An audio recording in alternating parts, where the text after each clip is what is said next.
बिस्मिल्लाहिर्रहमानिर्रहीम। अस्सलामु अलैकुम वरहमतुल्लाहि वबरकातुहू। तो कैसे हैं आप तमाम लोग? उम्मीद है कि खैरियत से होंगे।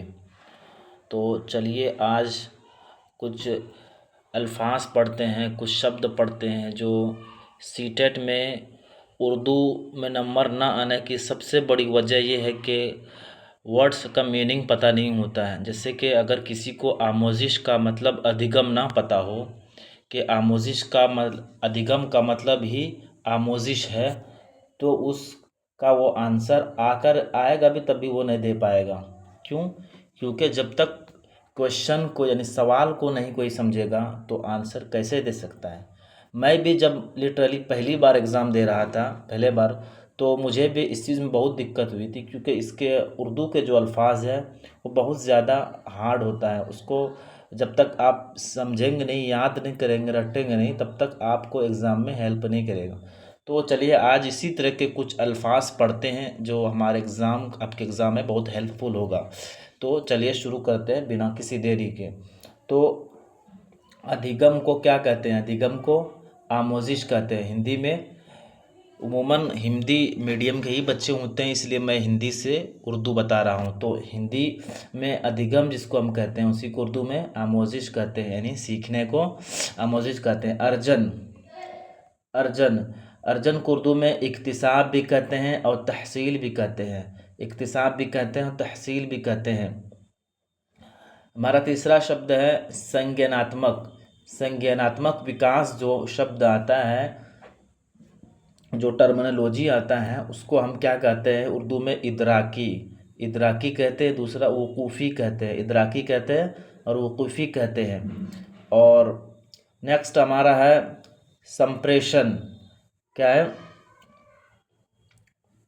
संप्रेषण। संप्रेषण जिसको हम उर्दू में कहते हैं तरसील, और इंग्लिश में भी इसको बता देते हैं। इसको क्या कहते हैं? कम्युनिकेशन। इंग्लिश में क्या कहते हैं? कम्युनिकेशन कहते हैं। तो इसको भी याद रखिएगा। अगर किसी को उर्दू हिंदी में परेशानी हो, इंग्लिश मीडियम से हो, तो वो इसको याद रख ले। संप्रेषण को इंग्लिश में क्या कहते हैं? कम्युनिकेशन, और उर्दू में तरसील कहते हैं। हमारा अगला शब्द है उपागम। क्या है? उपागम। उपागम को उर्दू में कहते हैं अंदाज़े नज़र। उर्दू में क्या कहते हैं उपागम को? अंदाज़े नज़र। हमारा अगला शब्द है इंद्रियाँ। इंद्रियाँ। इंद्रियाँ को उर्दू में क्या कहते हैं? हवासे खमसा। हवासे खमसा। अगला शब्द है संदर्भ। संदर्भ को उर्दू में कहते हैं सियाक़ो सबाक़। क्या कहते हैं? सियाक़ो सबाक़। हम इसको ज़्यादा एक्सप्लेन नहीं करेंगे क्योंकि बहुत से शब्द है, उसको अगर हम एक बार आपको बता देंगे तो आप हिंदी से उर्दू उसको आसानी से उसको जहन में रख सकते हैं।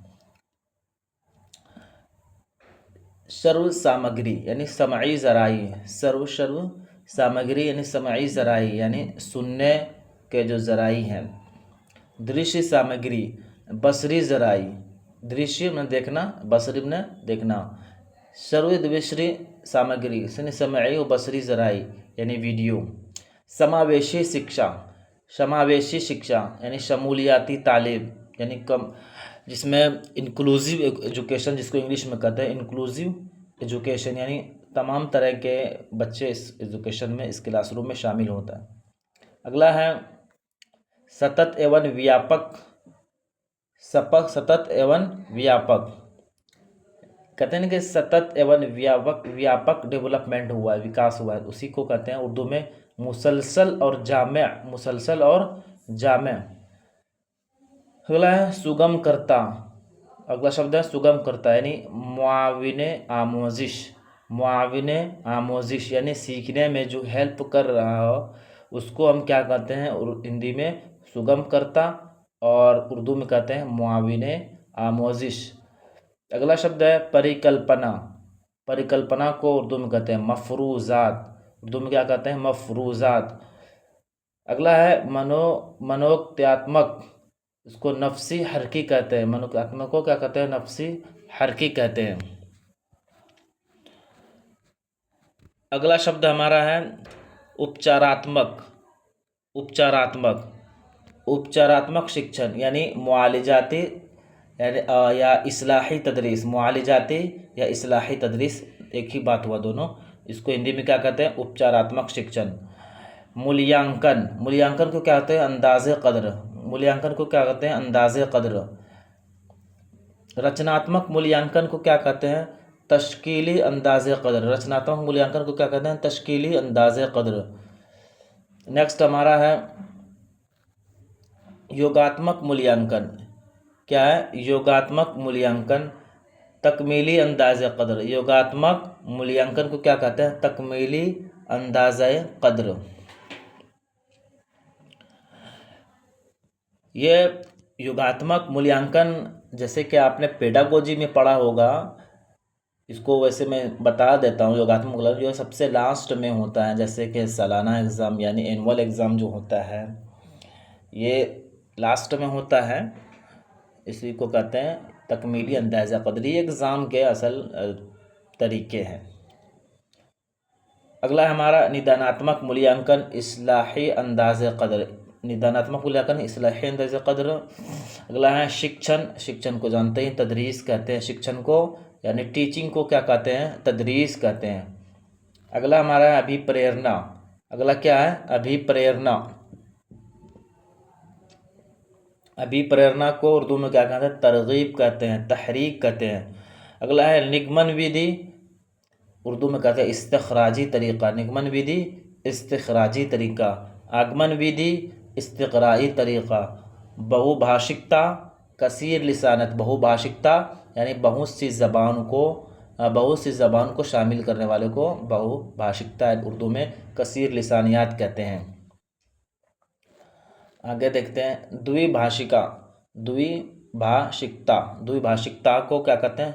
ज़ू लिसानियात कहते हैं। यानी दो तरह के दो ज़बान जो जानते हैं उसको क्या कहते हैं? ज़ू लिसानियात। रचनात्मक उपागम तामीराती नज़रिया। रचनात्मक उपागम को क्या कहते हैं? तामीराती नज़रिया। उच्चारण को क्या कहते हैं? तलफ़्फ़ुज़। उच्चारण को क्या कहते हैं? तलफ़्फ़ुज़। भावात्मक को क्या कहते हैं? जज्बाती। शिक्षा का अधिकार। शिक्षा का अधिकार को क्या कहते हैं उर्दू में? हक़्क़े तालीम। क्या कहते हैं उर्दू में? हक़्क़े तालीम।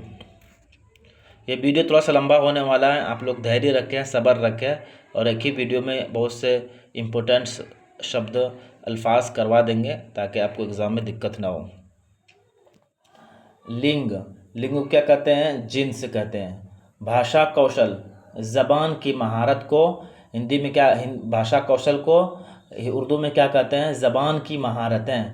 ग्रहणात्मक कौशल को क्या कहते हैं? तहसीली महारत, हुसूली, अख्ज़ी महारत। यानी तीनों एक ही शब्द है जिसको कहते हैं ग्रहणात्मक कौशल को। रचनात्मक अभिव्यंजनात्मक कौशल यानी तामीरी तख्लीक़ी महारत को हम कहते हैं। राष्ट्रीय पाठ्यचर्चा की रूपरेखा। राष्ट्रीय पाठ्यचर्चा की रूपरेखा यानी जिसको कहते हैं उर्दू में कौमी दरसियाती खाका। इसको इंग्लिश में क्या कहते हैं? कमेंट्स बॉक्स में बताना।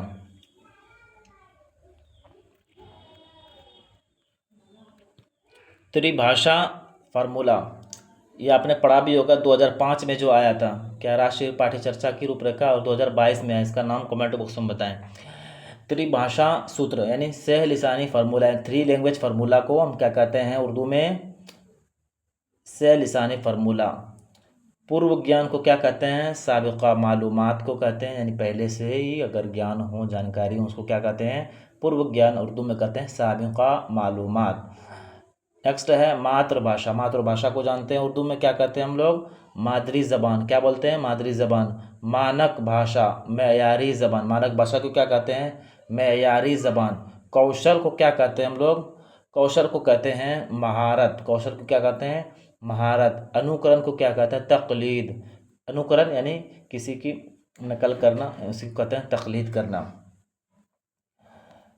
व्याकरण। व्याकरण को क्या कहते हैं उर्दू में? क़वाइद कहते हैं, जिसको इंग्लिश में हम ग्रामर करते हैं। समाज। समाज को उर्दू में क्या कहते हैं? माशरा। मौखिक। मौखिक यानी मुँह ज़बानी। मौखिक यानी मुँह ज़बानी। स्व मूल्यांकन यानी अज़ खुद अंदाज़ा क़द्र, जो अपने आप का ही अंदाज़ा क़द्र करे, अपने आप का ही एग्ज़ाम ले, मूल्यांकन करे, उसको क्या कहते हैं? अज़ खुद अंदाज़ा क़द्र। अगला शब्द हमारा है अपरिचित शब्द यानी गैर मानूस शब्द, अपरिचित शब्द यानी जिससे परिचित ना हो, जिसके बारे में मालूम ना हो, उसको क्या कहते हैं? अपरिचित शब्द, गैर मानूस शब्द। पाठ योजना, पाठ योजना को क्या कहते हैं? मंसूबा सबक। अपेक्षा, अपेक्षा को क्या कहते हैं? उम्मीद करना। पाठ योजना जो मंसूबा हम बनाते हैं, आपने ट्रेनिंग अगर कॉलेज में रहकर क्या होगा तो आपको पता होगा कि पाठ योजना यानी लेसन प्लान क्या होता है, उसी को हम कहते हैं मंसूबा सबक। इसको थोड़ा सा बता भी देते हैं, जैसे क्लास में जाने से पहले ही हम इस चीज़ का अंदाज़ा, इस चीज़ के बारे में हम मंसूबा योजना बना लेते हैं कि आज हमको क्लास में क्या पढ़ाना है और कैसे पढ़ाना है, किस टेक्निक से पढ़ाना है, कौन सा मेथड यूज़ करने पढ़ाना है, उसको क्या कहते हैं? मंसूबा सबक। अगला है सामाजिक अंतक्रिया। सामाजिक अंतक्रिया को क्या कहते हैं उर्दू में? समाजी तामुल। क्या कहते हैं उर्दू में? समाजी तामुल। अगला शब्द हमारा है स्रोत। स्रोत को उर्दू में क्या कहते हैं? वसीला। क्या कहते हैं स्रोत को? वसीला। विशेषण को क्या कहते हैं? सिफत कहते हैं। सस्वर पाठन को क्या कहते हैं? यानी बुलंद ख़ानी, यानी ज़ोर से पढ़ने को क्या कहते हैं? बुलंद ख़ानी। जैसे कि एक क्वेश्चन आया था, मुझे थोड़ा सा याद है, उसको थोड़ी याद करने की कोशिश करता हूँ कि उसमें आता है कि लाइब्रेरी में बुलंद ख़ानी पढ़ना कैसा है, सही है गलत है? तो इस तरह क्वेश्चन था, पूरे क्वेश्चन याद नहीं है। तो उसमें क्या था? लाइब्रेरी में हम ज़ोर से नहीं पढ़ सकते, तो वो निगेटिव उसका मार्क था, उसे यानी उसका निगेटिव क्वेश्चन पूछा था। अगला है मौन पठन यानी खामोश मुताला। अगला क्या है? सुलेख। सुलेख को क्या कहते हैं? खुशखत तहरीर। खुशखत तहरीर। अनुलेख नकल करना। शुतलेख इमला मुज़बानी। क्या कहते हैं? सुलेख को क्या कहते हैं? खुशखत तहरीर। अनुलेख को क्या कहते हैं? नकल करना। शुतलेख को क्या कहते हैं? इमला मुज़बानी। चलिए आगे चलते हैं। शिक्षण सहायक सामग्री। शिक्षण सहायक सामग्री तदरीसी व आमोजिशी मवाद को क्या कहते हैं? शिक्षण सहायक सामग्री को क्या कहते हैं? तदरीसी व आमोजिशी मवाद। विश्लेषण को क्या कहते हैं? विश्लेषण को तज्जिया कहते हैं। विश्लेषण को क्या कहते हैं? तज्जिया। संश्लेषण को क्या कहते हैं? तरकीब। संश्लेषण को क्या कहते हैं? संश्लेषण को क्या कहते हैं? तरकीब। प्राथमिक स्तर को क्या कहते हैं उर्दू में? इब्तदाई सतह। इब्तदाई सतह, प्राथमिक स्तर यानी प्राइमरी लेवल। प्राइमरी लेवल इसको इंग्लिश में कहते हैं, उसी को कहते हैं इब्तदाई सतह। संस्कृति को क्या कहते हैं? संस्कृति को क्या कहते हैं? रिवायती। कि ये हमारी संस्कृति है, ये हमारी संस्कृति है कि हम हिंदुस्तान में हिंदू मुसलमान सब मिलकर रहते हैं। तो ये क्या है? हमारी उर्दू में अगर कहेंगे तो हम कहेंगे ये हमारी रिवायत है कि हम हिंदू मुसलमान भारत में एक साथ रहते हैं। लिपि। लिपि को क्या कहते हैं उर्दू में? रस्मुल ख़त। क्या कहते हैं? रस्मुल ख़त। इसी तरह भाषा अर्जन, ज़बान की हुसूल। भाषा अर्जन को क्या कहते हैं? ज़बान की हुसूल। विकास। विकास को क्या कहते हैं उर्दू में? फ़रोग़। क्या कहते हैं? फ़रोग़। अगला है सृजनात्मकता। सृजनात्मकता क्या कहते हैं? सृजनात्मकता को क्या कहते हैं? तख्लीक़ी महारत। तख्लीक़ी महारत यानी क्रिटिकल थिंकिंग को, यानी क्रिटिकल स्किल को तख्लीक़ी महारत कहते हैं। इसी तरह श्रोता यानी सामय, सुनने वाले को क्या कहते हैं? श्रोता यानी सामय। उर्दू में क्या कहते हैं? सामय। अपेक्षा, उपेक्षा करना। अगर आप